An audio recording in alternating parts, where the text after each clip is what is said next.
Heather and I are both using our Canon R7s and the 100 to 500 lens, which is a potent and relatively inexpensive birding combination.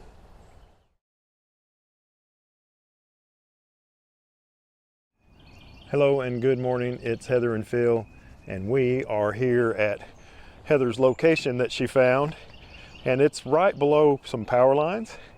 And since we've been here last, they've cleared all the brush directly below the power lines. All that used to be overgrown right there, and they've cleared this back a little bit. This was the main place we focused, and all down this hill is completely cleared out. Last year I found a trail that went down this hill, just really narrow, and that's where I got that Joro spider. But now it's completely cleared out, but there's still a lot of birds here. As a matter of fact, as soon as we pulled up and parked the car, the first thing we heard was a white-eyed vireo. It took us a while to get a picture of it. I'm pretty sure we got a photograph of a tufted titmouse before we finally bagged the white-eyed vireo, but we'll show you those pictures and we're going to keep working. Here is the tufted titmouse, just a beautiful pose that it gave us, and it landed on a really beautiful perch. It almost looks like something that we would set up in our bird studio back home. And here is the bird that you don't see at our bird studio back home. This is a white-eyed vireo. Our first time seeing a white-eyed vireo this season. We saw them on a number of occasions last year, and last year was the first year we had ever seen them. But we were happy to see one, and it means that the bird migration is starting, and we're going to start seeing lots of interesting birds, we hope, for the next few weeks. And here are Heather's shots. You'll see Heather Boyd written at the bottom right of her shots, and she got a nice shot almost at the exact same second of the titmouse, tufted titmouse there on that branch or whatever it is. And she also got a nice shot of the white-eyed vireo. And we would see the white-eyed vireo again a little bit later in the video, probably our favorite bird of the day. You can see why this place is so great for birding. Look at all this brush, sticker bushes, and just scrub, and the birds love this place.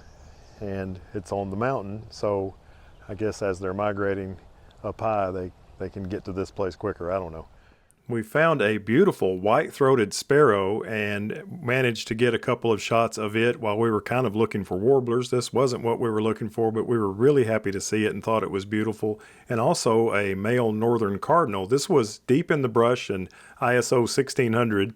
I shot at really slow shutter speeds all day to try to keep my ISO down.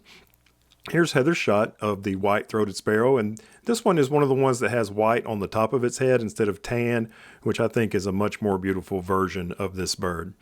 The next bird we got a shot of was the Eastern Towhee. I had walked way up the hill and was kind of looking around, and I looked down the hill where Heather was still in our regular spot, and she was making a photograph of a bird, and it was this towhee, so I started shooting it too. And we shot the same bird on the same perch, but from very different locations. This is Heather's shot, same bird, same perch, very different background because we were probably 30 yards apart. Well, this is something you don't get a photograph every day when you're out birding. We just saw a couple of goats. There were two goats, and I photographed this one with the white patch on its head and the white eyes that was way up the hill. And Heather photographed the other one, which had no white patch on its head, and it had kind of brownish or golden looking eyes.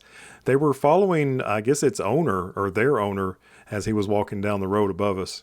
We put our folding chairs back in the trunk and started working from the car because I thought we may have been spooking the birds just sitting out in the chairs. Although we've had some success here sitting in the chairs. And then we got some more shots of the white-eyed vireo, which this is only the second season that we've gotten white-eyed vireo shots. Last year was our first year to get them, and this year it's our first migratory warbler, I guess. We were happy to see the white-eyed vireo once again when we got back in the car, and I loved this pose that it gave me as it was looking towards the sky and singing a little bit. And then it flew up higher, and this one has a lot of bright background. I had to adjust the exposure compensation to plus, I think, 1 2/3 stops to get this shot. And now Heather bagged 3 shots from the car of this white-eyed vireo.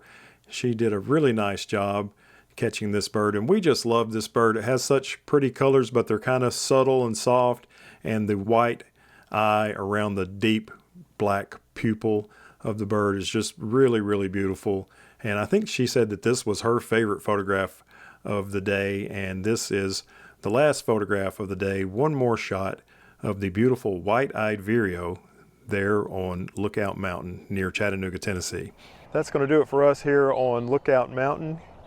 We hope you enjoyed the content. If you did, give us a thumbs up, and you want to see some more, subscribe and hit the bell and all that kind of stuff that YouTubers are always begging for. Thanks a bunch. Have a great day. Bye-bye.